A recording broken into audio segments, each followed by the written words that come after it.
If there's one thing that Geronimo the Alpaca has left behind, it's an argument that will never be settled.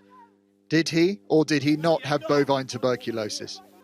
We will never know the truth, but his owner believes he was always in the clear and that officials simply won't admit it.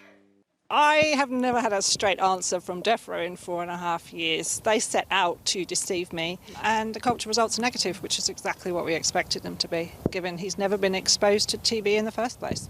As Geronimo was led away in August to be put down, it was always possible that proving he was BTB positive might be impossible, as the chief veterinary officer has now underlined, saying, "This animal tested positive for bovine tuberculosis on 2 separate occasions using highly specific tests.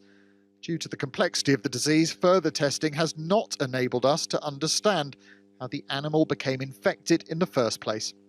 Scientists can see it from both angles.